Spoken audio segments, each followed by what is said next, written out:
Now here's the problem. I don't know how to start. Do we use the usual cold open?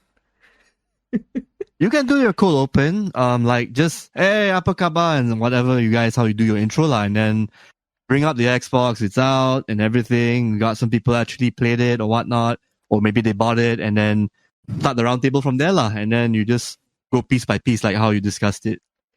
I mean, we could have the budget to do, like a voiceover semua kan, like, welcome to our next gen conference or whatever.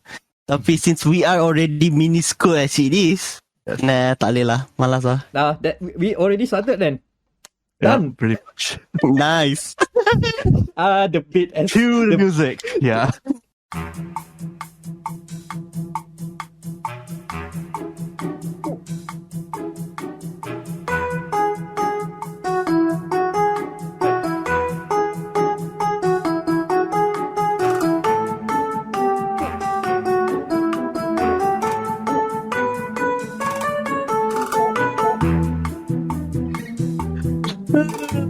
The beat was set and someone took it up, and god damn, it was a good one. Welcome, ladies and gentlemen, to a very special episode of dia.log, the Gaming Matters podcast. Ooh. This is episode 71, but you will remember this more as the next gen special, NGS. The next gen consoles have arrived, quote unquote. Good. And put an asterisk as well, because depending on where the country of origin, the country where you live. But in some places where it is arrived.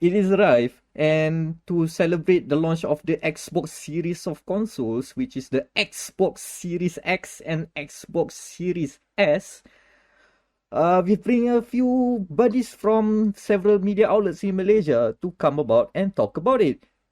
Because apparently we didn't get one up. That. This is actually the ploy. We don't get our own, so we get the others to jump in. It's a fair play. I mean, the guys are on board. It's okay. It's fine. So let's introduce the whole panel. Okay, so we have Daniel over there. Say hello, Daniel. Hello. Xboldest man here. And the other side there, from Aziz, we have Izzat. Say hello. Hello. Hi is acceptable. Don't worry. And from Kakuchopurei, we have Mr. Stoffy. Say hi. Hey, what's up? Mr. Toffee here speaking. Hey, thanks for inviting me, guys. Yeah. And yeah, you might be... No, we have collaborated before in you guys' perspective channels. But now you're here. We're gonna bring you guys here. All right, awesome. Thank you so much. I'm on it. Because why not? The media outlets here in Malaysia is kind of small. It's a cool community, so we should just support each other once in a while. Exactly. Yep. With collaborations. But we should support each other in general lah. I don't mean like we gotta go into wars or something with that word. Oh man. Xbox. We're gonna talk about the Xbox. So let's go around the table. Let's check in with everybody. Starting with Daniel. Daniel, do you got your Xbox? Let me check. No, I don't have one. Man. Play Unravel. Izzat, do you have an Xbox? I do, in fact. I got Xbox Series X, and I just received it last week, I think, on this day or Wednesday last week. So it's still new. Ooh. Got that nice console smell? I want to sell smell like a shop, but I think it smell like a post laju, Post laju disinfecting. Put a quote on that. Man. Toffee, you have an Xbox? Yes, I did. I do actually. We actually got ours as a sort of like a review thing going on because they're actually giving these out to some of the media. So we were lucky enough to, request and get selected lah per se. So we got it about, I think 5 days before November the 5th, which was the embargo. We played through it. a lot of games could not be accessed at the time, but I think after the 5th of November onward, a lot of the codes started working because of, embargo reasons. Like, for example, AC Valhalla wasn't available until like, I think the next few days before the following Monday because of, again, embargo reasons lah.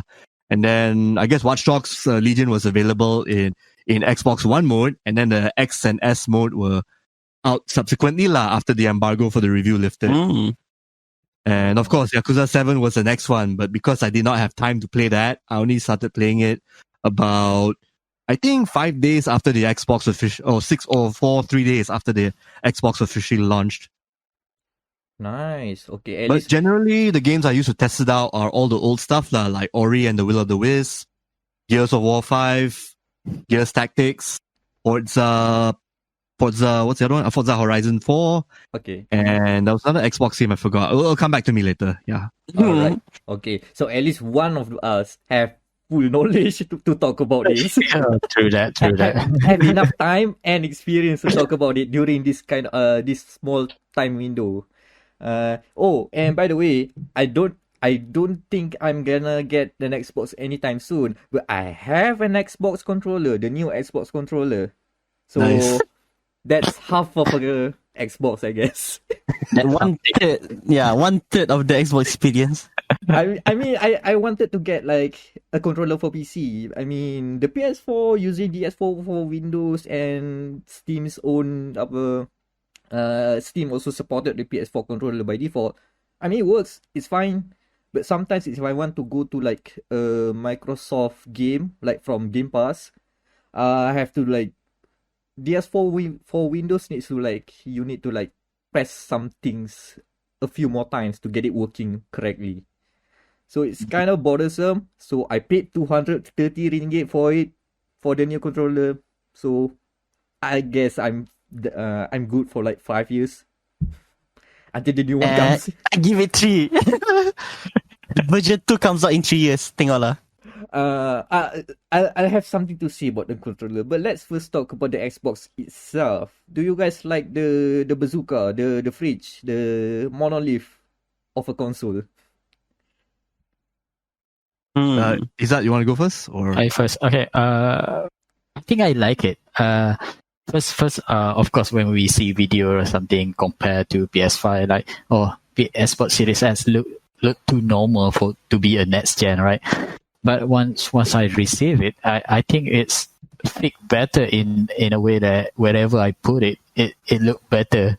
So I'm not sure how PS5 will be, but I think I like it, and it's easy to fit in the place, and I also feel how when the first time I hold it, I can believe it looked big, but in general sense, in the spec wise, when we talk about specs, it's still a marvel that they can put all that stuff in that.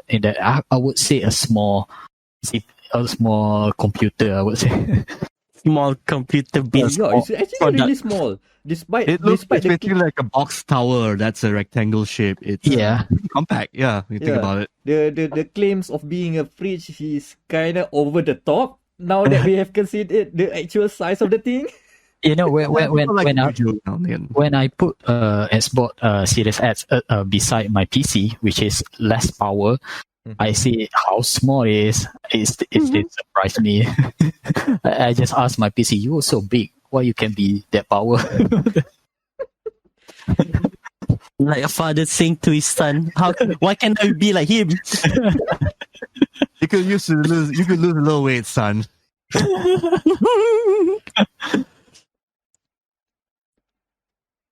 Toffee, anything to add on there? Not really. I mean, I actually agree with Izzat. I believe the design is very compact. I actually like having it on the table because it's just easy to fit around. Put it on the shelf, put it next to my the 4K TV that I have. And also, it's just super quiet. You just gotta mention. I mean, I don't think there's even any noise apart from the initial startup when you turn on the Xbox. You hear the beep button, you hear a bit of the gears grinding a little bit, and then silence. The only thing you actually feel is the heat coming out from the top where the vent and the fan is. You're playing Assassin's Creed Valhalla, you're playing Yakuza 7, or any other of the AAA games like Marvel's Avengers, you'll feel the heat coming out. Yes, if you put your hand on the fan. But beyond that, you hear nothing basically from the machine. It's just like just super quiet, like how everything is just processing everything while just maintaining an aura of silence while your game is just playing. So it's a nice feature to have, just having something not, spinning its fans like maybe a late gen game playing on a PS4, that kind of deal. Oh man. Red Dead, Final Fantasy 7. Oh, and even Last of Us Part 2. Yeah. Last of Us Part 2, yeah. Those jet whirring, man. Those jet. Look, like seriously, I'm in my room. I left the PS4 on idle, right? There's a game playing, like even, and then I go out to the toilet. I can hear it, and then I go downstairs with the door of my room open. I kind of can hear that. You can hear it. God damn it! It is loud, and I'm glad that next gen has arrived with less noise. Yeah. I'm happy that they picked that as one of the feature that they want to put it. How do we make this silent? And also run a bunch of games on the platform. Yes. Yeah, you want to talk about quick resume? Oh yeah, that is I think one of the things that me as a consumer a soon to be consumer of Xbox is very interesting. The quick resume thing. Is it that fast as the likes of Phil Spencer saying like, snap, it's already to the next game? It takes about like 7-8 seconds, and you see the quick resume thing pop up when you're switching games. But generally, after that, you continue on to the progress of your next game. I believe the limit is probably 7 or 6. I forgot, but 7. yeah. You can have basically 5 games running at the same time. So you switch from one game, you switch to the other, wait 8 seconds, your game is still at where you left off.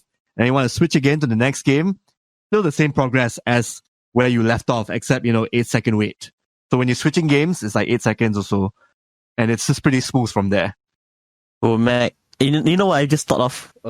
What? A speedrun of playing Tetris Effect sambil main. What is another game that's very mind challenging?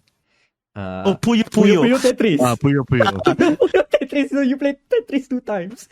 Tetris Effect on one hand, and another then bawah tu will be Puyo Tetris. Ooh.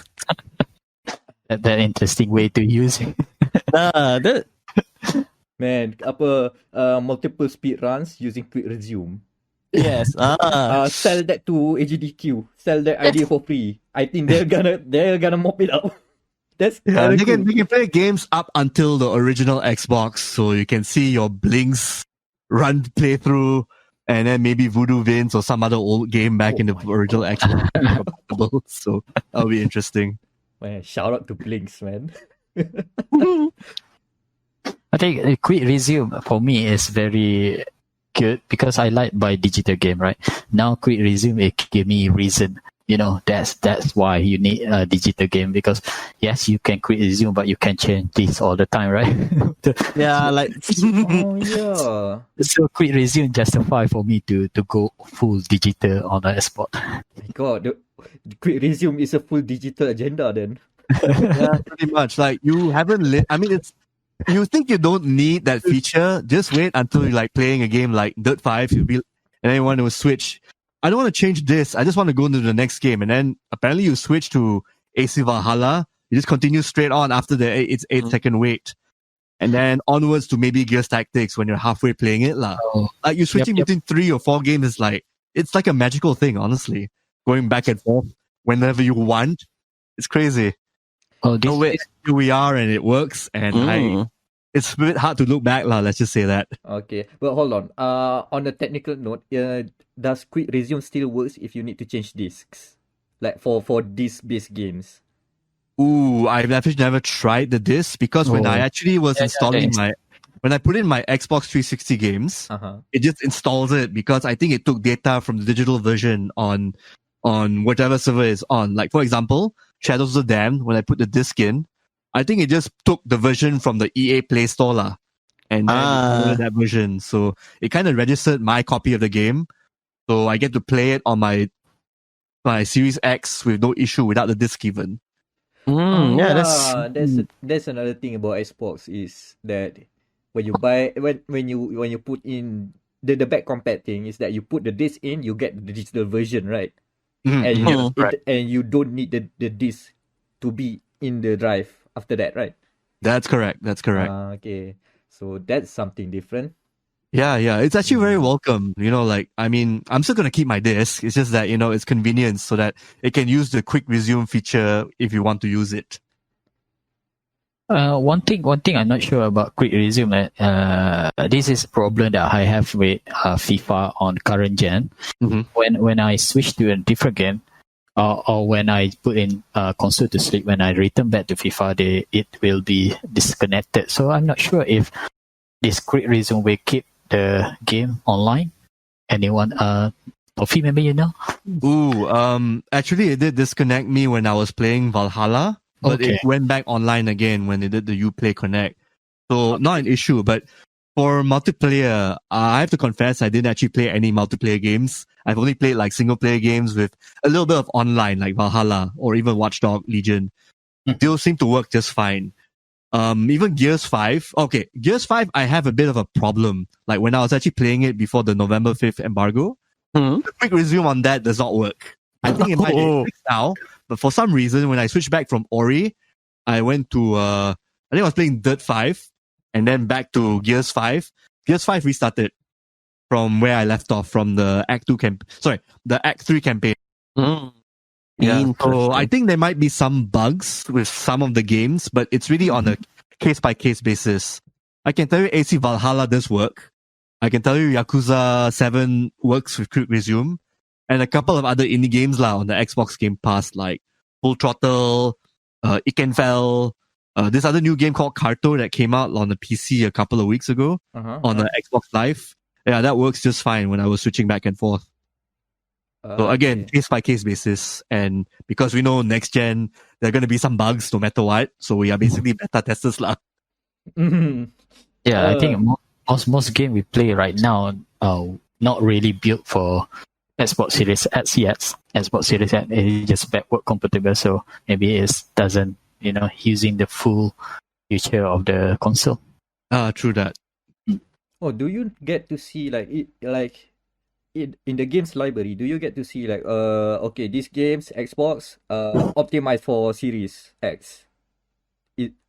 Is that something you it'll can stay see? at the bottom left or the bottom right of the game poster. It'll be X and then S. Yeah, you know Xbox with their logo. The S logo. The logo. Then there will be the logo like optimized for Series X or that what delivery something. Smart delivery. Smart delivery. No, because my worry is that because I've seen some stuff on the PS about the PS5, right? And people are confused. Either the console or the people are confused that they installed not the PS5 version of the games. And, is it the COD one? Like they installed the PS4 version? Cold War. Yeah. I worry about those things that you need to really carefully read the lines, like how you need to go to the PlayStation Store and and check if the language is English or Chinese, Korean only. That shouldn't be our problem. That should be the publisher's problem. Yeah. They don't fix it, it's their fault. I think it's a problem where I'm looking for NBA 2K21, right? And when I look in the store, it just display like normal shop. I access from Xbox Series store. I access NBA 2K, but actually the version that I about to buy, but I did not purchase it, is for Xbox One, because if you want to get the Xbox Series version, you have to buy the extra edition that come with free upgrade. So that could be confusing as well, but that is on the publisher part where they make it more complicated. Yeah, okay, that's on publisher. Yeah, I agree that. I agree. Yeah, like some I think the sports games are getting the low end of the stick, I guess, with you need to pay more for the new upgrade, or you gotta upgrade now, or you gotta pay for That really sucks, man. That really sucks. publisher. I think it's a publisher thing. It's a publisher fault. It just sounds. I mean, I don't know. It's probably maybe it could be confusion on their end, or maybe it's just pure greed. Like, oh, you're getting the Xbox One version. Just pay a little for extra for the better looking version. Ugh. Considering it's always a sports version, I know. I want to believe one version of that. Why? Right. Oh man. Anyways, what else? What are the cool features about the Xbox you guys like? I think for me personally, I review game, right? So Xbox Series X can record video in 4K. Ooh. Oh yeah. That's very good. And so I currently playing anytime I'm playing, I just record it just to get that 4K footage. And the other one about Xbox this is my first Xbox actually. And so okay. one thing that I really like about Xbox that they allow you to store all the recorded footage directly to the external. So nice. So when I connect to just when 4K is very big, right? So you don't want to store it in console. So yeah, I think that very, very useful for me just to get that 4K footage. How big is the file for a 4K video? Is it into the gigs? Into the gig, less than I think I record previous one is around 30 minutes. It's reaching 4 to 5 gig. I think. Okay, that's it's about very normal. big. So right. that external feature is very useful. External HD, I mean, I think Xbox don't allow you to record that many stuff if you don't use external. I think, but I don't go full in. But I think that from the setting it said that if you're using internet, they will limit the amount of recording you can do. Yeah, that's a very handy feature. Yes.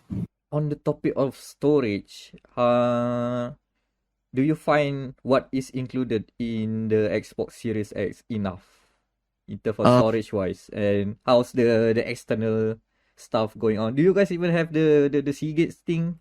The memory card? I did not get the external. I probably have to buy that separate in the future.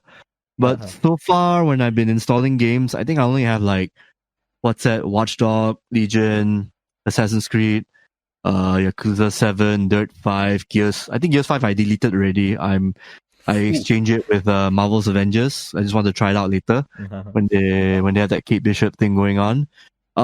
Generally it's just enough space because I think we're still gonna be at that phase where no matter what, your console internal storage is not gonna be enough. No matter what how many, because and then plus it's gonna be that situation where you're gonna be switching out games eventually. I think I've already used up about 60-70% of my storage because I also installed a bunch of other indie games to fill out that space. But generally, getting an external hard disk might be a thing that you need to do in 6-7 months down the line. Okay, for me, my history with the console and previously is as PlayStation 4 Pro come with 1 terabyte, and now after a few years, it still have a lot of space. It still have plenty of spaces, and the only thing that using the space is just screen record the video the game recording. Yeah, which I can transfer it and delete it later. But because I think it is not a problem for me because I don't really play a lot of game that live service like you need to keep the game all the time for the years to come, right?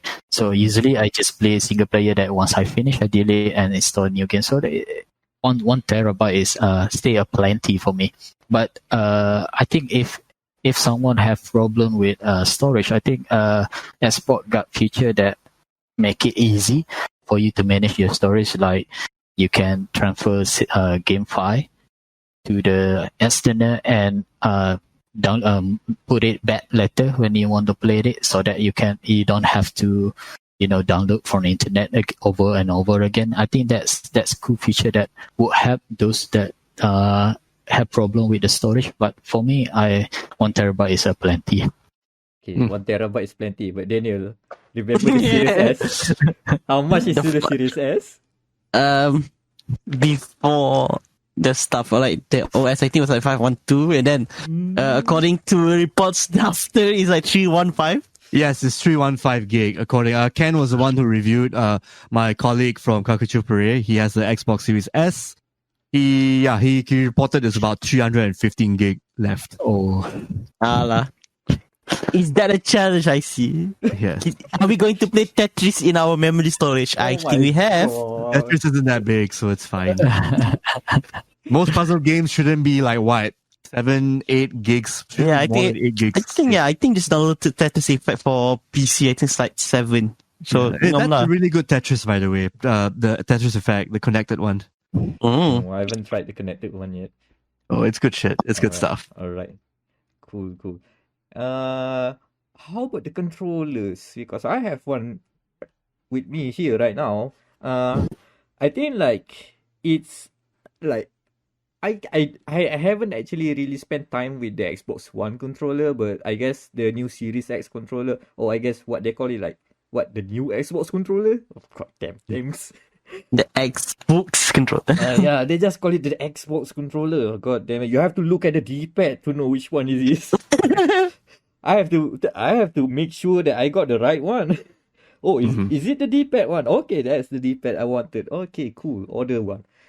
In terms of, I don't know. I feel like the Xbox controller has shrunk these days, right? I think even this one is actually smaller, isn't it? I think so, yes. Maybe I can just compare it right now because I have an Xbox One controller next to me. No, because I remember 360 is just nice. It's a bit bigger, but now from my muscle memory right now, I have problems with the bumpers because I always want to touch the bumpers with the tip of my fingers, like on the PS4 controller, because that's easier, right? But this one, now that I discover it, you really just have to bump it sideways. It triggers. Oh, that's why they call it the bumpers. Oh god. Yep. Oh man. Yeah, I think it's fine. But the thing is, at least, I don't know about you guys. Your controllers are all okay, right? Yeah, they're working just fine. I mean, I'm actually a fan of the matte finishing they have, so that for people with sweaty hands like me, it actually works out really well to my favor. I it doesn't feel like slippery and everything. And again, as someone who plays a lot of Killer Instinct and maybe in the future Tekken 7, the D-pad is a godsend for me to pull off moves here and there. It works really well. Maybe ask me again after a year and I might have complaints because of blisters and stuff, but generally it's fine for now. Yeah, is there any complaints about the controller? Any complaints? Any modes? I think like you say, the first time I hold it, I feel it like it's a bit okay. When we talk about last gen controller, I would say Xbox One controller is the best one. That's why I use it on PC, and even though I don't have Xbox, I always buy PC controller. I will always buy the Xbox One because I like how it feel when you hold it. So when I hold the Series controller, it does feel like a bit smaller, noticeable smaller when you hold it first time, and then after you using it for a while, after using it, it doesn't feel as much as the first time you hold it. And I think the nice touch, like Tofi said, the matte finish at the back, and you feel the grip. It feels more gripper than previously. So, but I wish it feel like a bit more heavy. I like holding something that a bit more present, more bigger than. Yeah, boy, he hefty, man. He big and hefty. Like, to let me put it in this way. You know how the PS4 controllers, the weight is kind of at the center, and if you like touch it on the end of the grip, it kind of feels like flimsy kind of bit, right? A little bit. Solid everywhere. If you like hold it in one hand, hold it on the center, it just feels like not a brick. I don't want to associate with the weight, but it feels solid. Like everything is just like tightly packed or something like that. And I do like the trigger, how if you like push it to the end, it kind of like it has like a rubbery bounce on it. Like like on the PS4 controller, it's like just a normal full trigger press, right?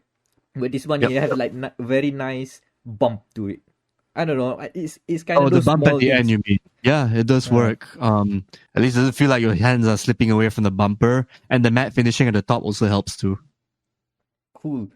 Now here's the thing about my Xbox controller. Here's the thing, I'm using it for PC. You guys have tried it on PC yet? No, not yet. Not yet, Actually, yeah. maybe I should. Okay, here's the thing. It was a whole episode because I bought the controller. I forgot that it has a USB Type C connector on there. So, oh boy, do I have a USB Type C cable around here?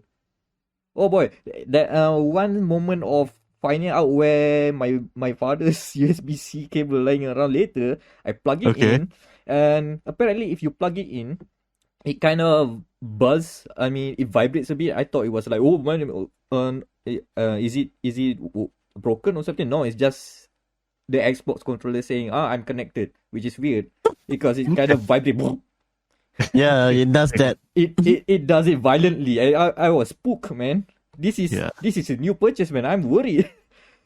so But does it work? I mean, what happened then? okay, I tried using Bluetooth. I tried connecting with Bluetooth. My computer recognizes it, but I cannot get the inputs in. So I have to search around, and apparently there's a Microsoft support page saying that this is a known issue right now. Bluetooth connection, it can be a bit patchy. You need to install the latest Windows or something like that. Right. I tried everything and still cannot use it via Bluetooth. I have to connect a cable in. I would say Windows not ready for next gen yet. Even Windows are not ready. One thing I noticed is that you say that it doesn't come with the cable. You buy only controller, right? Yep. It doesn't come with cable. No cables, but they did actually give not cable. They give double A batteries in there. So it uses Yeah, the batteries, free right? batteries. Yes. Oh, that's because if I remember correctly, when I purchased Xbox One controller separately, because I don't buy Xbox, it comes with cable. That's the price. It doesn't. I come know. with I still have the Xbox One controller I have. Yeah, it did come with a cable. Come to think of it, so Yeah. it's a bit sad that with the new. I think it's because people would assume that everyone has USB-C cables. Yes, the Apple way of thinking then. God damn Where it. there's a cable. Cost-cutting method. Yeah. They didn't consider me then. I'm in the demographic outside of the... I have to look over. It's a good thing that my dad is already using USB Type-C stuff for his phone and something, because all of my stuff is just normals. Normal old stuff. I'm not ready for next gen. Oh boy. So here's my one big issue about the controller. This particular controller, not the controller in general. I think in general it works. It is awesome. I love it. On PC, the share button does nothing. It doesn't. Of course. Okay, and the D-pad. My D-pad, apparently, the left side, you need to press a bit harder than usual to actually trigger it. Oh man, Which is a bummer, man. I thought it was like, oh, maybe it's a software issue. I have to update the controller drivers. Yeah, apparently Xbox controller have controller drivers, which is kind of interesting. And I test the stuff, and apparently I just need to tap it a bit harder to it trigger. It's not like it doesn't work. It just doesn't work consistently. right. But I can do quarter circle motions. At least there's that. But when I need to use like menus, it's kind of like, hold on, why is it not working? Oh, harder. Okay. But I do like the D-pad though. It's clicky. Yeah, it feels good. Yeah, I like the clickiness of it. I really love it. I don't know And if the mic also, can pick up. like in this day and age, I think it makes sense for controllers to have drivers, because when I press the power button on my Xbox, it recognizes the controller and my account that's tied to it, and then you put in your password when you access your machine.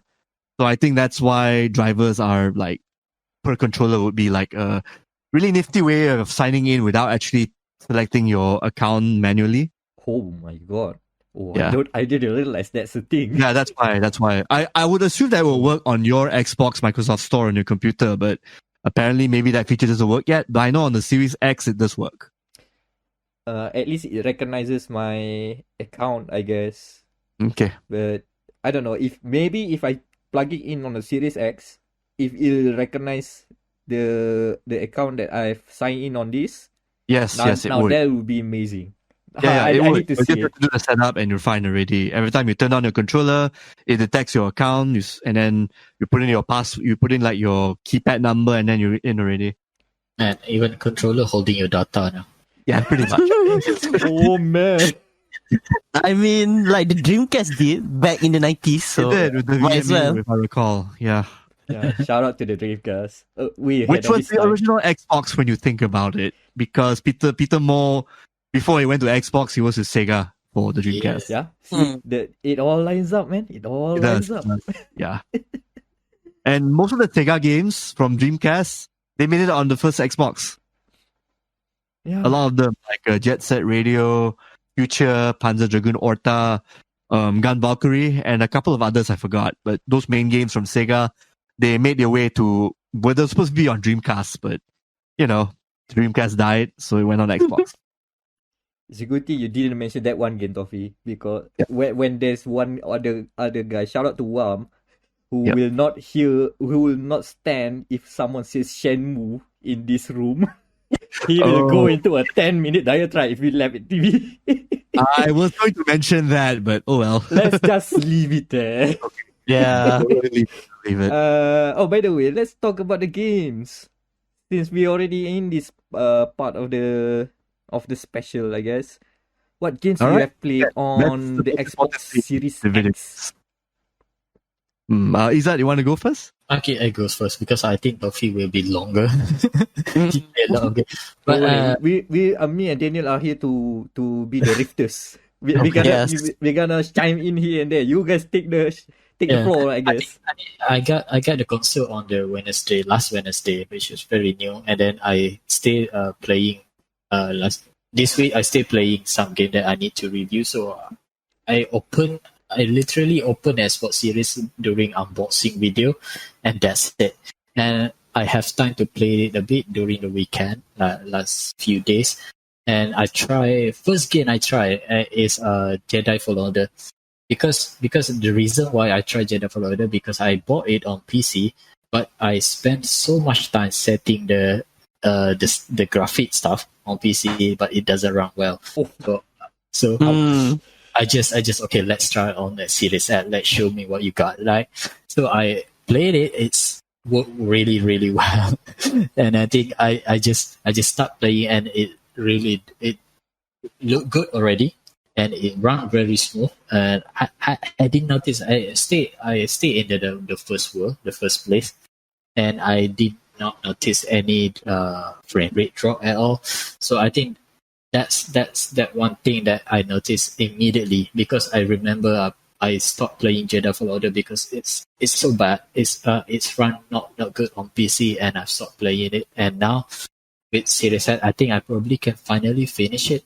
All right. Yeah. How fast was the loading? From the ship that you're in when you're flying in to select the mission to the world map. How fast was it? I don't know exact time, but I would say it's fast. Okay, good. It's fast. Because it loaded like shit on the PS4. I don't think I have done. I wonder why. I mean, last gen basically. Yeah, that's it. Had its issues. I mean, it's a fun game, don't get me wrong, but yeah, there was some loading, kerfuffles, Yep. And second game that I tried is because this is my next game to review is Watch Dogs Legion. And I try it because if you own an Xbox currently, they have Black Friday sale. It's very cheap. So nice. I tried it and it looked good. But I noticed that there is some frame rate drop here and there. But yeah, because I think they enabled ray tracing, and it's tracing. Yep. It looked good, but I hope that Ubisoft will do something to make it run better. But for now, it's I just play 1 hour or so, and so far it's look nice. But I wish because there is some part, and I'm not sure if Ubisoft already made Watch Dogs Legion for Series X or it just backward compatibility, because there is some place that texture not loading. And yeah. No, I think there was some reports that the Legion was coded very badly. So yeah, so texture poppings. The texture popping is expected lah. Even on PC, it doesn't run well. Yeah, even PC doesn't run well.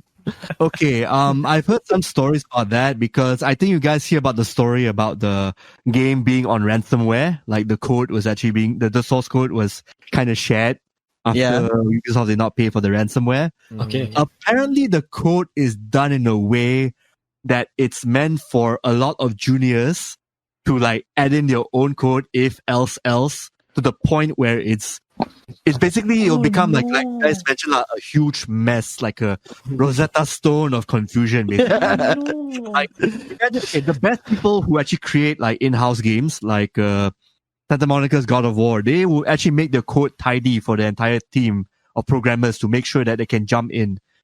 I don't think Ubisoft bothered, at least for Watchdog Legion, from what I've heard. No one has bothered at all to clean up the code. It's meant to be like there for everyone to chip in, and it's not arranged in the best way possible. Which is why it's the best you see right now. They yang dari David. God damn. David. Oh no. When we talk about Watchdog Legion, I do tweet something that they compare between Black Flag, Water, and Watchdog Legion both. Oh no! Oh yeah. That's a thing. But I think that's data for the day. I would say that I'm really happy with the performance compared to my PC. I know my PC is less powerful, but I already set up in a way that it shouldn't use that much power, but it still run bad. And then, since it's do really good on Series X and look really good, so I think that's that. Plus, that is next gen stuff. But Watchdog Legion, I say, ray tracing is good. Ray tracing is next gen, I would say, but they still texture popping and frame rate drop. That made me is this next gen? That it just made me ask, is this next gen? And I wish it'd be better. So I still hoping that if they get Watchdog Legion run better, so I can finally get Valhalla, because I'm still holding on to Valhalla, right? Ooh, I think you're gonna have fun with Valhalla. That's I think we know that Ubisoft's focus will be on that game for next gen, because I can tell you, I mean, I guess I've been playing a lot of that for 30 hours, and I can tell you that so far, my only issue with it is I have a floating boat in Finland, and I think my raids don't trigger properly than they should. But beyond that, not many complaints. Do the floating boats fly to Valhalla? Is that what they are flying? Like I tried to, and then I actually climbed up a particular tent that's closer to the floating canoe. I jumped into the canoe, and then I was rowing it all the way to the nearest ledge while the canoe was actually suspended. So yeah, there's some crazy magic bugs going on in AC Valhalla that kind of magical in a sense. Yeah, I mean it fits. I wish they embrace it in some ways, because they can go crazy with flying boats, man. Yes. I think that's one of the bugs that you can make a joke about it. Mm-hmm. Texture popping is not fun. No. Not at all. Because when texture popping on previous gen, I will pass it. I will give it a pass. Fine. Yeah. If it's on PS4, Xbox One, yeah. Now we're talking about SSD, so Yeah, that's the problem. it's noticeable lah. Once texture popping happen, it's noticeable more on this gen. I think like isn't it Legion is running on 30 frames while Valhalla is already 60? Valhalla is definitely 60, 120. Yeah. Oh my god. Someone did not optimize the game properly. Let's just say that. I'm not too sure which team did what. And by the way, you even with all the bashing about Watch Dogs Legion, I think in the Gamer Matters crew, I think it's one of we prefer that game over Valhalla. Let's just put it there. We bash it because we love it. That's why. Perhaps. I can get my grandma to do stupid stuff, man. You can make a story about like the first guy you have, the construction worker. Oh yeah. That construction worker just meeting the wife and just like, oh hello, you want to join TechSec? Oh yeah, let's go. I think I'll jump onto that boat another time. Yeah, there's so many open world games, man. It's crazy. understandable if anyone puts Legion down the tent pole for like to cover, is fine, understandable, because there's a lot of games to be played. Speaking of that, what are the games that you guys played? Let's see. I guess we can bring it up now. I've been playing a lot of Yakuza Like a Dragon, or Yakuza 7 for Asia, because that's what it's called in Japanese. Mm-hmm. Yeah. Like a dragon. Yes, pretty much. Like a dragon. I think they want the dragon in there because of the references we're going to talk about. So, are you guys? I mean, you guys are familiar with the Yakuza series, right? And how complex it can get.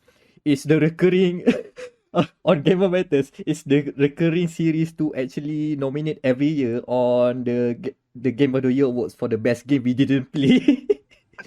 we always love the game, but we don't always play it on the year of the launch. We play it like the next year.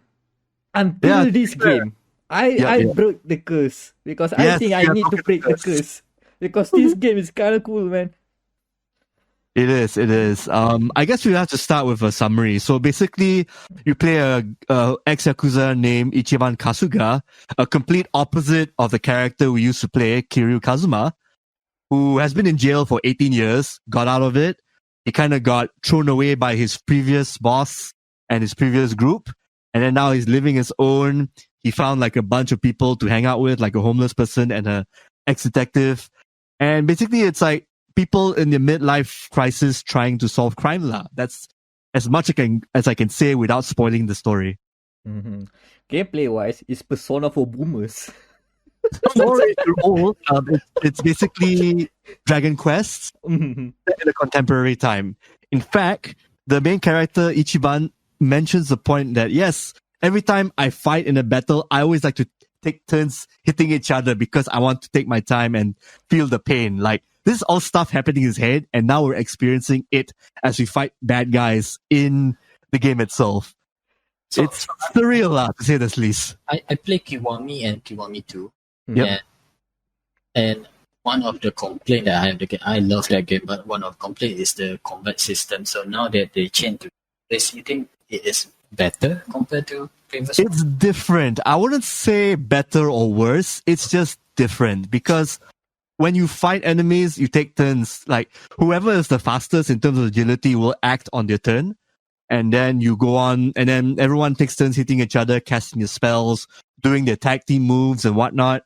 And every move you do is going to be a very fancy version of an attack. Like when you do a breakdance move, if you have Ichiban Kasuga do like a bat attack, it will attack everyone within the area depending on the skill and the properties. And then you have to also time your button presses as well. So if it says Y when the circle gets smaller, like in the previous Yakuza games, you have to tap the button when the circle gets closer. And there's some attacks where you have to actually have to mash the X or the Y button to pull them off, to actually make the attacks more damaging. Yeah, the skill moves are basically the old hit moves lah. Except in turn-based form lah. In turn-based form. And but the same kind of ludicrousness. Yes. It's still over the top. And it's even worse, it's crazier too, because now your characters, your party members like Adachi, Nanba, Saiko, they can actually change their jobs. So they don't have to stay as a detective or their default roles. They can change to become a host, who is basically a spellcaster, who instead of casting fire or ice, they shake a champagne bottle, they spray it on enemies to get them drunk and deal cold damage. One example. Definitely job system in RPG. It is the job system from Final Fantasy. Yeah. To the point that they even have to mention, how do you change jobs? You go to the job center over there. You have to go and find a job. Like a real job. Yes. I like that they try to ground themselves, but still make sure that it's fine. It's still a video game, but we'll try to justify some of this weird RPG-ness. To the point that there are like multiple times where Kasuga just referenced like, life is like an RPG, huh? Oh, this is my party.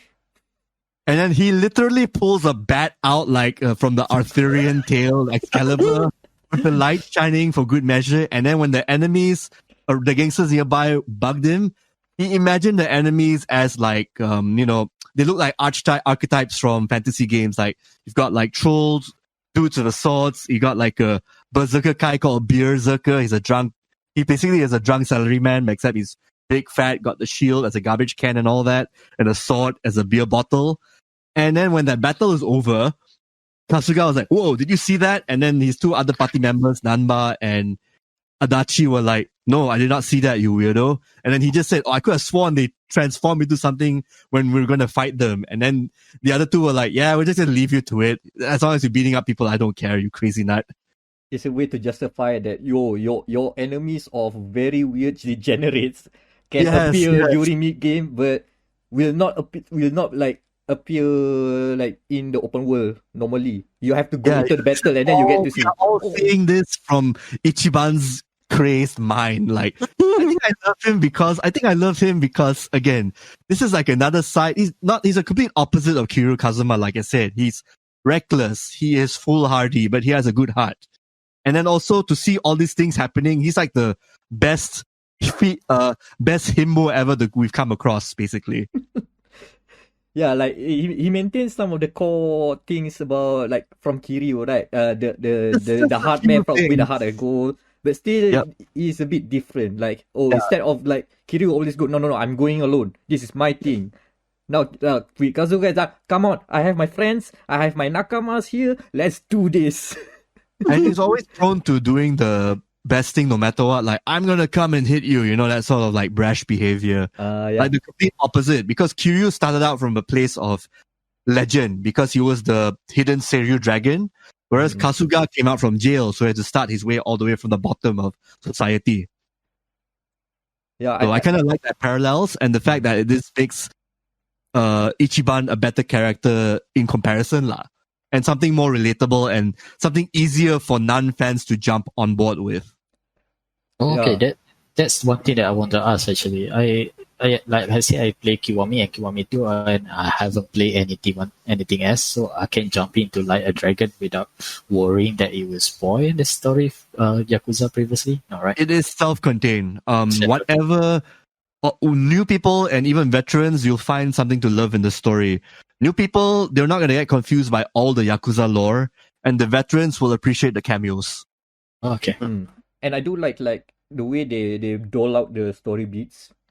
I know, of course, it's a slow burn. It's kind of slow, but always like, when they recall like, this certain character, and then boom, flashback, this character, it shows you that character. So if in case like you just pop in and out of the game rather than just binge the whole game like I did, you can still kind of guess about, oh yeah, this guy, I remember this guy. They try to like remind you of some of the things that have been mentioned or that are now plot relevant at the current cutscene. It's kind of easier to follow. It is. They've done this for the previous Yakuzas, but this one is self-contained. They don't make references to the previous games. They only Toby? Oh no, he's been Shadow Realm. Oh no. Toby, we can't hear you. No. Huh? Oh, sorry. Yes, I'm here. Okay. You were at self-contained. Okay, so everything about this is self-contained. So I appreciate the fact that anyone new like can just jump in, and then if they play it by spurts, the recap, it actually helps because the game is actually pretty long. I think I'm at 30 hours. I don't think I've even finished it. I'm like probably 3-4 chapters left to finish the game, but that's pretty much it because I've been very invested with one of the mini games. Oh yeah, investments. A literal investment in the mini games. Yeah. A lot of the mini games are kind of like a blast from the past, like especially the investment stuff, the business stuff is basically kind of like Yakuza 0, but a bit more streamlined and I think a bit more fun. That's a bit of a mini game inside the mini game. So for a bit of context, this is a shareholder. Not shareholder. This is actually an investment mini game where you take over this rice cracker business and you have to put it in the top 100 or the top 50 of the shareholder market the Japan shareholder market. And to do that, you basically have to make good business decisions and actually earn the money back from the investment that you got from a stranger you met in the game, basically. So basically, you can have like an extra shop to actually own, and you get money. And once you're in the top 100, then you actually get like more shop slots to actually put in. So you can actually have up to 3 properties plus the rice cracker place, which you cannot sell off. The other 3 you can once you build up the value, you put in the right people in it, and then the value goes up, you sell it off, or you can keep the business to actually get more profit. It's up to you. But then after every four sessions of this, there'll be a shareholder meeting. Oh, yes.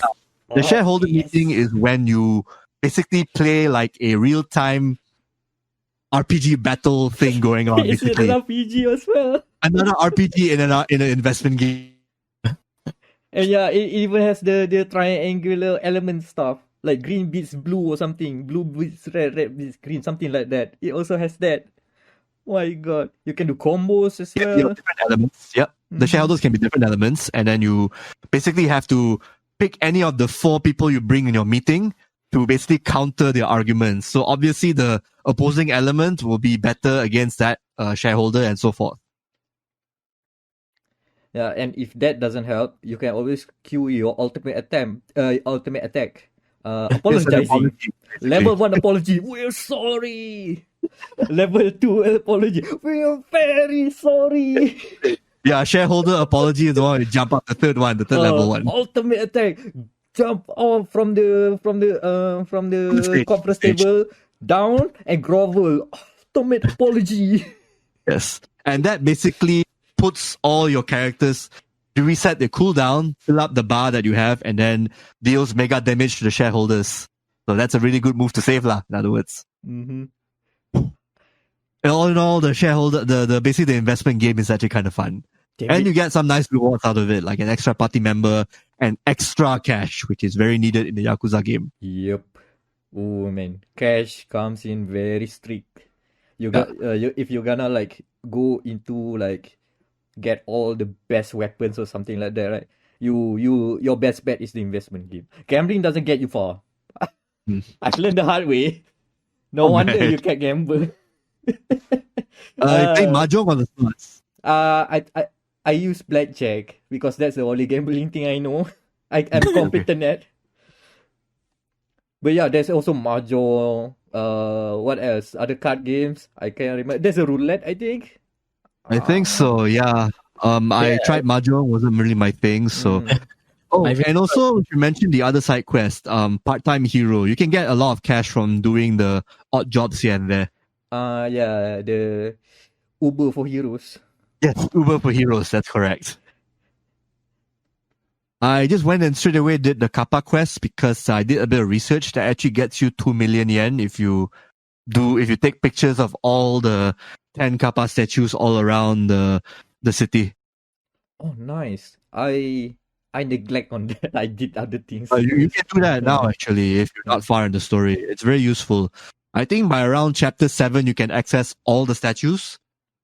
Yeah. I should be able to. It's more that, I kind of put it on the back burner for a while because there's other mini games to do, like the Mario Kart thing. But instead of weapons, about the Mario Kart, man. Please tell us.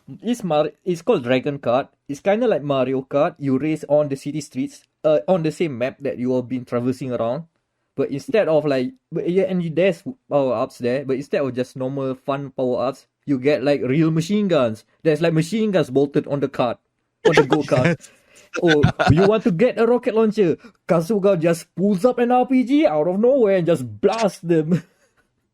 Yes. And then one of the other power-ups is like, there's an electric thing. So basically you can like put, I'm not sure, like maybe like I think that's an electric field around there. So basically Kasuga just like press a button and cause in like an aerial strike, satellite strike. An aerial strike. Like that actually just it just like puts the floor with electric. And the crazy bit is that Daniel, remember Tokyo Extreme Racer?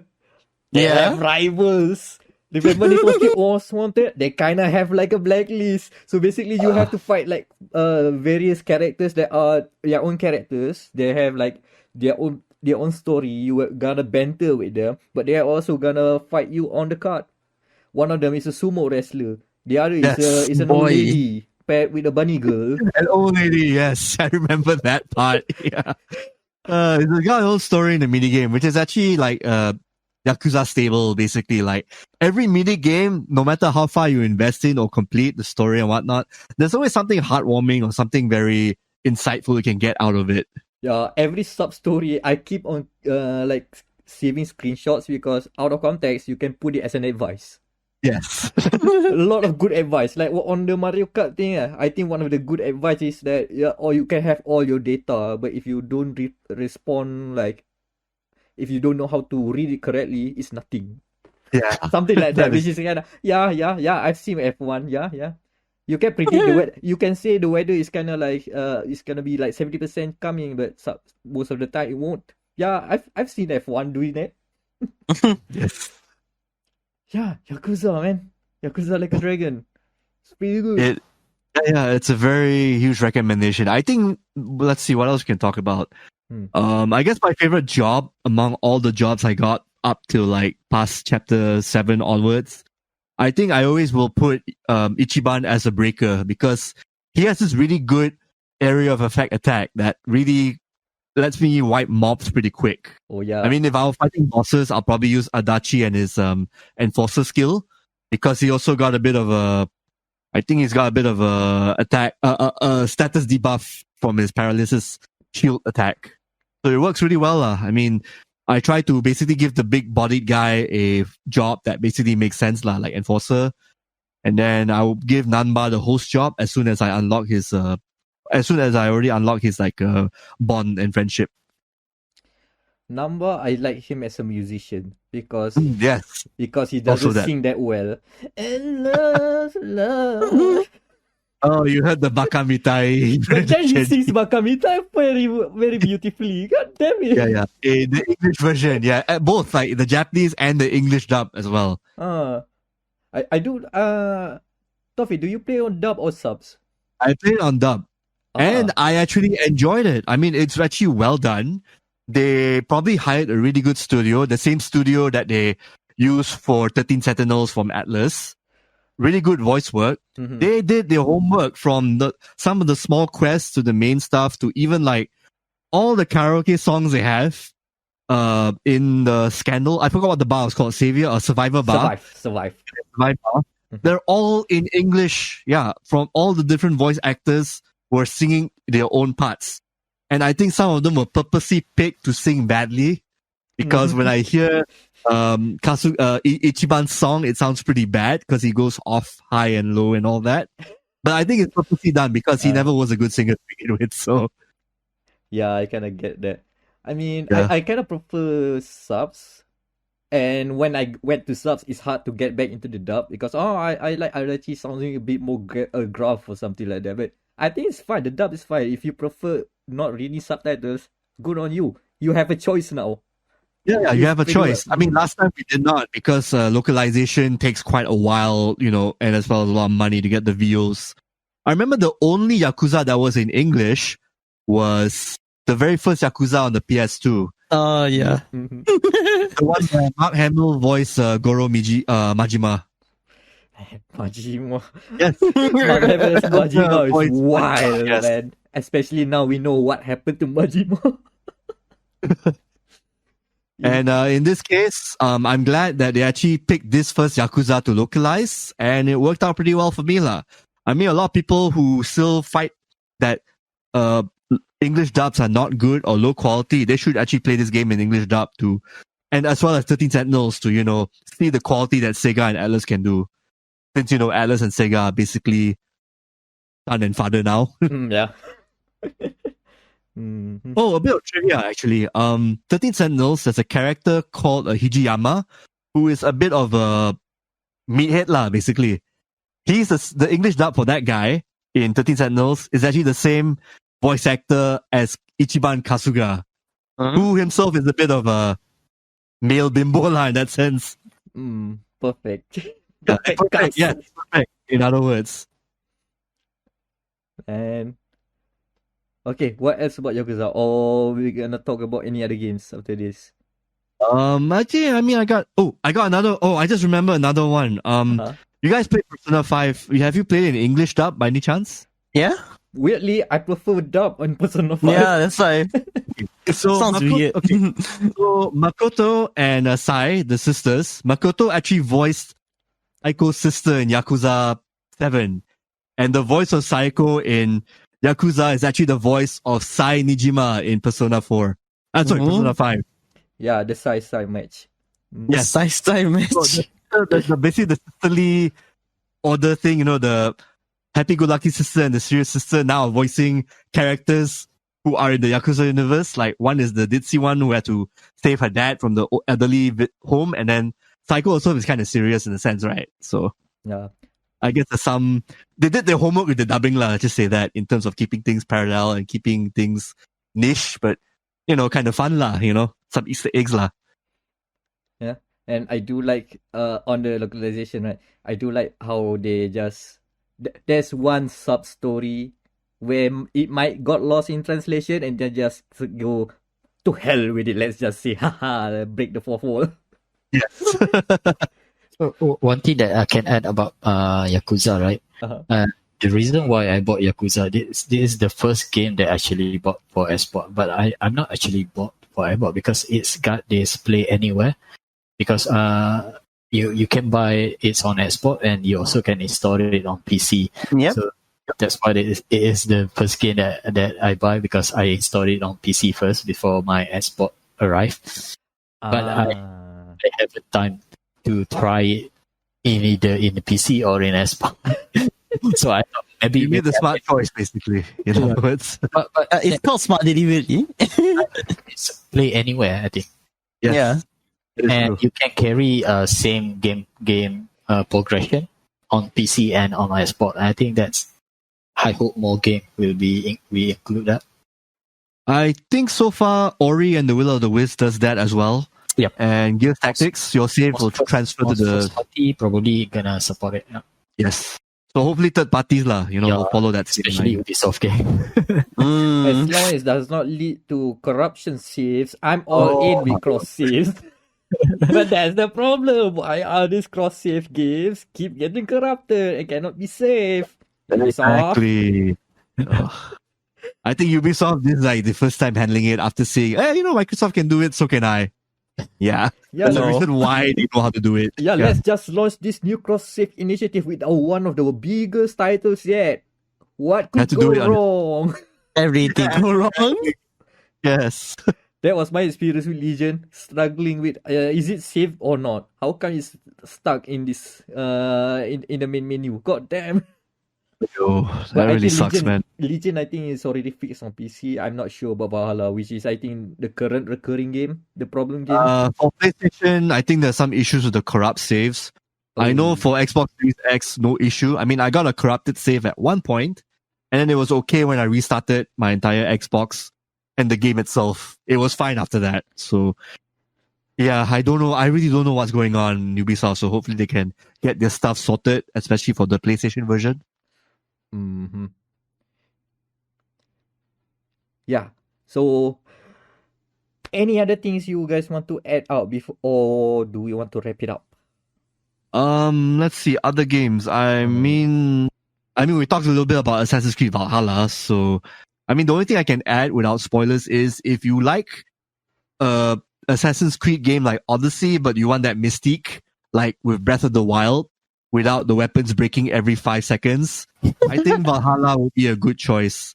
It's also worth the money because it is actually a freaking long game, man. I think I'm already like 30 hours in and I don't think I've seen the end of the game yet. Oh my So- god.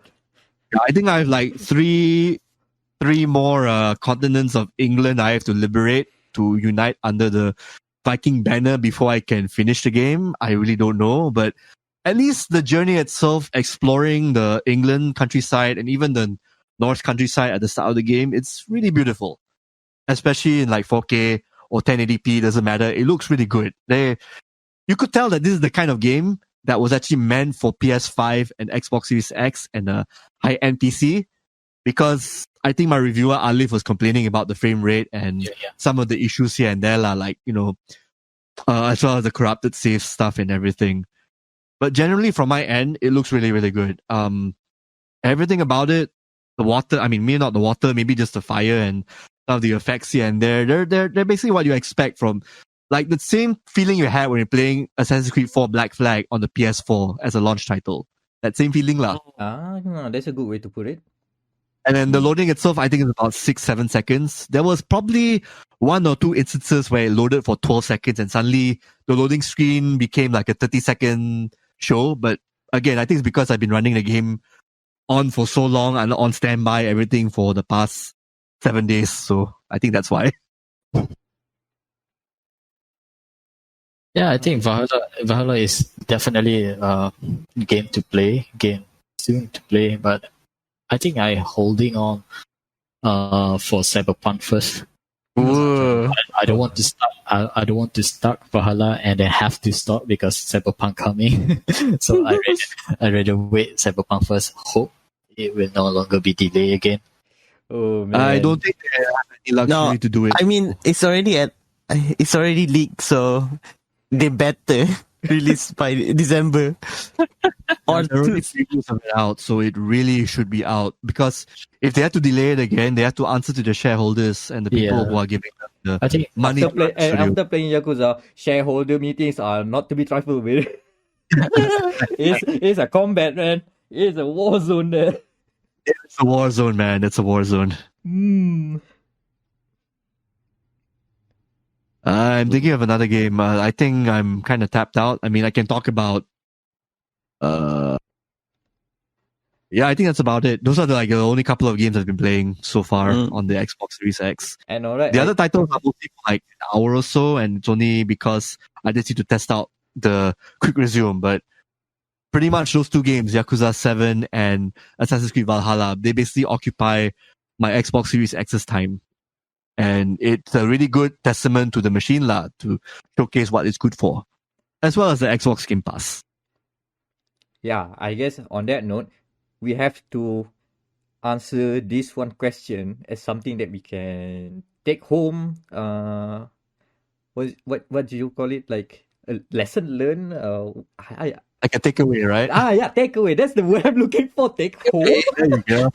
Man, I'm blanking right now. Thanks for that. So yeah, what's the takeaway for this episode is that should you buy an Xbox Series X or Xbox Series S? Oh god damn, I hate to say that. Xbox Series console, and should you buy it now? I think let's go around the table. Is that first? Okay. For me, it's depend on what you want, actually, what you want from the game. If you already own, let's say, PS4 or Xbox One S, I would say if you're able to buy a Series X, I think you should get it. I mean, the experience for me I compare with, because I don't own Xbox One S, but I compare with PlayStation 4 Pro. When I start to playing on Xbox Series S, I don't think I want to come back to PlayStation 4 Pro because the feeling is, and I also own a PC game, so-called PC gaming, and I would say that I still prefer to play it on Xbox Series X because less hassle it was, and I would say if you able to get it, that's the problem. If you're able to get it, I think you should buy it because this is the first generation, the first new generation that we don't have to worry about game to play.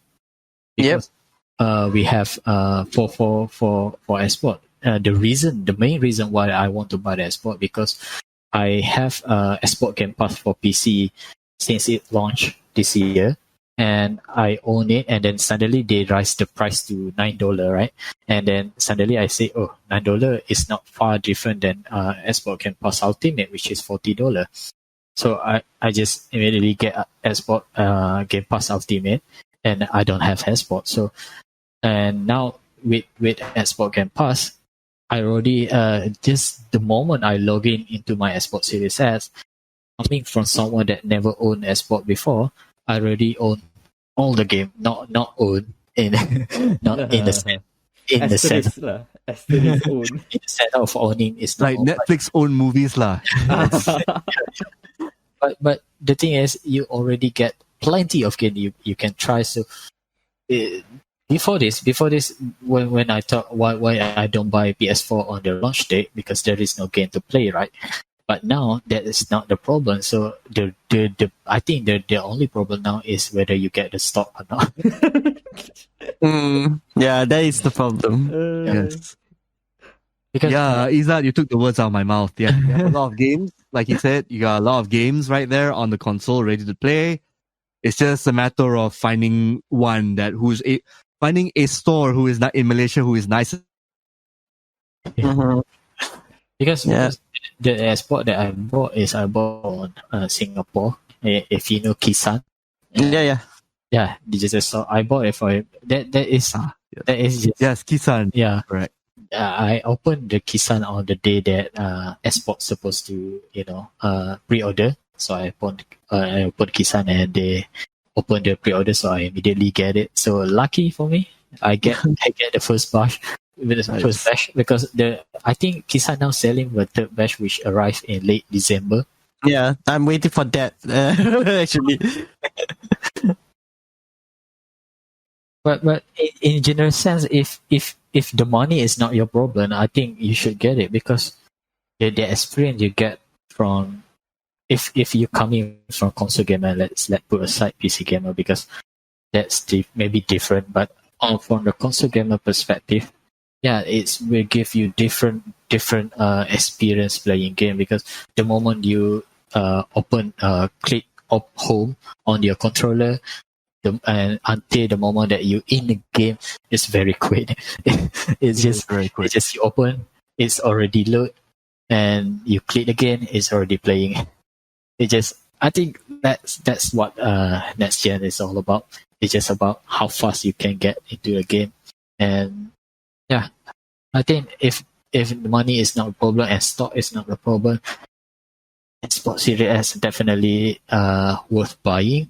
I'm not sure about Series S, but I love that console actually because if it could, because I haven't tried it, but if it could give the same experience as Xbox Series S, except for graphic stuff, I think that's still worth getting because the experience is more important because sometimes people just don't care. It's 1080, right?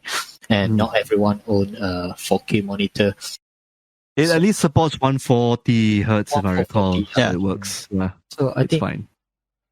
as long as it provides the same experience, the next gen experience, like quick resume, all that, I think both console is worth buying actually, and Series S is very cheap. It is. And yeah, the Series S actually has quick resume, just like the X. Yep.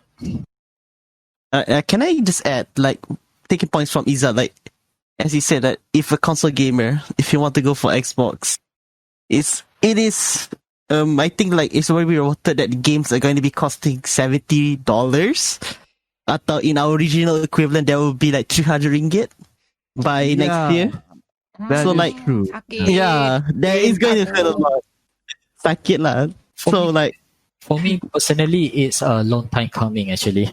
yeah, exactly. The reason why we feel more compared to other country like USD. For example, US, they don't feel the difference between 599 and 699 because since forever the game, I think since as far as I could remember, the game always 599, right? And the main game always 599. So US is for people like in United States, they only feel now that game increased $10, but for us, we already go through many changes in game price. I remember that full price game start in maybe 190 and then it goes up to 219 and then currently it's 259. We already go through that price changes because of our currency. Yes. So that's why when game price go to 699, we feel more than any other country, I would say. So that's why. But I think it's long time coming lah. Yeah. The game being 599 for since as far as I could remember. Yeah, 2010. them raising the price is not the problem. It's the effect on us because we keep on getting too much. We've suffered already. They just got the suffering one wave. We've got at least the pain is kind of mitigated because paying monthly for an Xbox Game Pass would actually be less. Yeah. Yeah, Most of the games that come out are going to be on Game Pass anyway. I think it's talking about Game Pass. This is I'm not sure the legality of this, but the thing is, esport they don't have official support in Malaysia. There is no Malaysia esport store, right? Nope. Mhm. Nope. So I get esport Game Pass for region that provide the cheaper. Argentina. Not Argentina. I get, for example, I get it from Turkey, and my Game Pass Ultimate is around 30 ringgit per month, which is far cheaper compared to US price, which is 14.99. Ooh, So- okay. Since we don't have official region, I think it's okay for us to use. That's fine. There's no issue with that. Yeah. You do what we can. We do what we can. We Yep. still pay good money to Microsoft. That's all. Like, this is the Yeah, gray area that that we are now right now on right now. I'm still using my same Canadian account because I used to work in Canada. So Oh, okay. that's when I got my first 360 over there. So looking for a looking for a transformer was quite a pain, just so you know. Oh man. yeah. And yeah, that was a time when region locking was a thing. So most of my US discs, most of the games I buy in Asia with my American Canadian Xbox, some of them may not work. So because of the region locking. So I'm kind of glad we're in this age where that's not a thing anymore. Anymore? Anything to add, Tofi? On the Beyond takeaway. that, I think Isan hit the nail on the head. I definitely agree with him. The Xbox Series X, especially if you're the kind of guy who wants a gaming PC without spending as much on a gaming PC. I believe the Xbox Series X is about, how much you pay for yours, Izzat, if you don't mind me asking? I paid Singapore price is 699 SGD. I think it's around 2,150 something. So 2005. including shipping, I think it goes up to 199, same as local pricing in some Okay. store.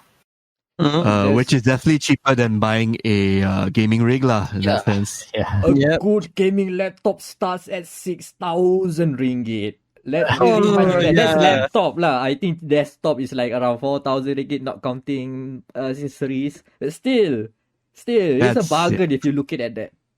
Yeah. And it's even more of a bargain from a lifestyle perspective because iPhones are like 6,000 right now. Yes, exactly. Yeah. Always when I come around, if people keep saying, why are you spending your money on games? Look, man, this thing is much cheaper than your iPhones. There you go. That's my only argument with those kinds of people. Not saying those kinds of people are like that, but there are some. And Apple still charge you 30%. Oh my god. Oh my god.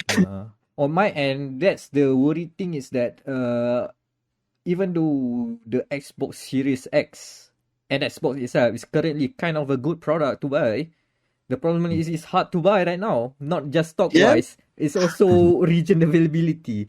Like you can take my case study. My experience as a case study. I have this Xbox controller. If it has region support, I could have sent it off and get my warranty. But I can't.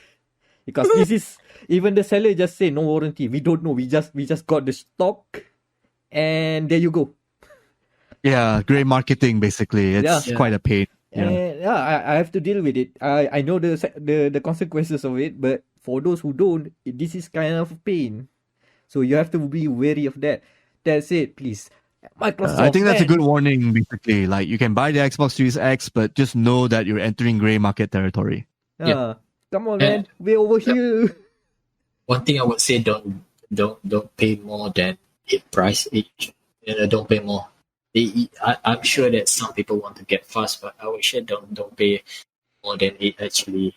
Yeah, don't pay too much. Don't feed people. Don't feed the scalpers, in other Yeah. words.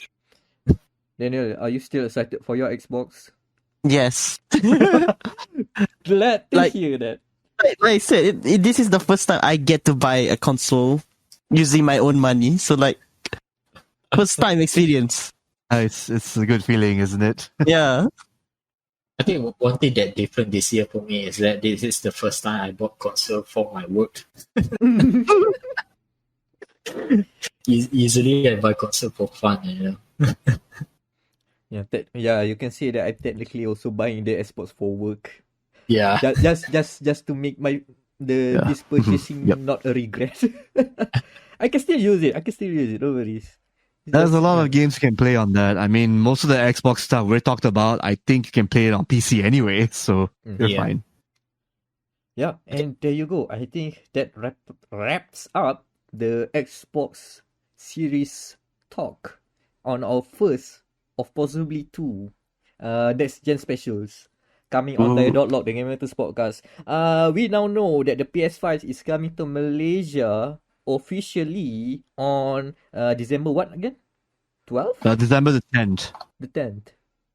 On which is the little- same day that Cyberpunk 2077. Yeah, that's what say that. Oh my god. That's gonna be fun. Accidentally launch game. Accidental launch game. So until December, we'll check around about our friends and peers if they've got a PS5, and if there are enough PS5 owners, we're gonna have another special episode. Maybe by this year. If not, see you next year, man. Because I think the stocks are also gonna be limited. More limited, I guess. Man, the next gen. What is it? And let's wrap it up with promoting your social links. So let's to start the format. Daniel, can you promote yourself? Where can we find you? Where can you find me? Twitter.com. My username Flaky FL4KY. Still waiting for the Xbox Series S.